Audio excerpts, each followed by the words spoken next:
All right, so now, guys, what we got to do is you got to go back to your one-view orthographic projection drafting sheet. So we've done all the way to number 4. We've got it, the template made, we've got it centered up. Now we're ready to draw the object. So if you look at number 5, it says to lay out all of the horizontal lines needed to draw the object line on the left construction line you drew from centering the drawing up. So here's what we've got to do. If we look at our drawing, remember we lay these out from top to bottom. Well, if you look, very top, there's a horizontal line there. We've already got it when we centered it up. We're going to use a portion of this line for an object line later, so we've got that. The next line down is this one, all right? So we got to figure out where to put this at. So if you look right here, it tells us that it's 2.5 inches up, not down, up from the bottom, okay? So what we're going to do is we're going to lay that out on this left construction line from centering it up. We're going to come up 2.5 inches, make a mark, and then we're going to draw a light construction line all the way across. So that's what we're going to do now. So we're going to start at this corner right here. That's where all of our measurements, the whole object fits inside of this center block, okay? You're not drawing anything here or anything here. So we're going to come up. What is that, Michael? Huh? Oh, I found it. Mr. President, the man is ours. We're going to come up 2.5 inches and make a mark. Remember, I came up, not down, because that's what the drawing stated. All right, so I've got that laid out.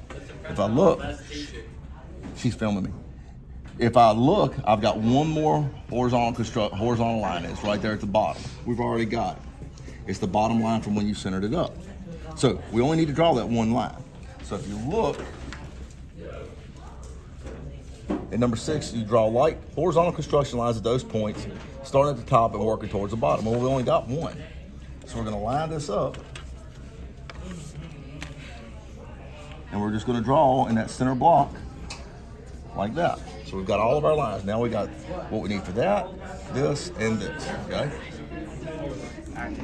He couldn't continue PT. I don't All right, so number 7, we've got to lay out all of our vertical lines needed to draw the object on the bottom construction line we drew for centering it up. So we're going to lay them out all right here, all right? So we go from left to right. So if we look at the drawing, the very left, we've got the left side of this object. We've got it. It's right there from when you centered it up. Moving over, we've got this line next. So we've got to figure out how far it is from that first line. It's 2 inches. So we're going to come down here, which is right here. We're going to come over 2 inches on the bottom and draw a line up. So we're going to measure 2 inches over from this bottom left corner, and we'll end up drawing a line there. And if we look, that gives us what we need for this line. The only other line we need is this one. This is called an extension line. See where it doesn't touch? It's part of the measurement. Hey, can y'all be a little bit quieter, guys? She's trying to film me doing this. So it doesn't touch right there. That's just telling you that's how far it is from here to here, and that is called an extension line, which you won't draw. You're just drawing the object. So that's the only other line we need. Well, we've got it. It's right there, okay? So now we've got everything laid out for that.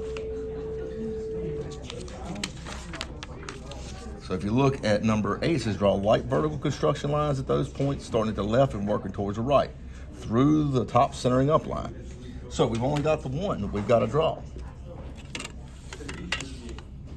So I'm going to line this up, draw it just like that. Now hopefully you can see where you need to start and stop your lines to make that L-shaped block. So if you see, it goes around just like that. But you don't darken it in as object lines in the perimeter. You do it the same sequence as what we've been doing. You'll start with the top horizontal line and then work your way down horizontally, then come back vertically. So if you look at number 9, it says to make any corrections. So make sure you've got this, just like this. If you need to make corrections, go ahead. Now, number 10 says darken in the horizontal lines needed to show the actual object as object lines. Start at the top, work towards the bottom. So that's why it's important to have this drawing in front of you. So we're going to start up here. And you can see where I cross the vertical lines. That gives me a perfect start and stopping point for this line. If you overrun it, remember to use your eraser shield to get it back where it needs to be. That gives us this. Working our way down, we need this portion of this now for this next horizontal line. Well, where these two lines cross to here is that line.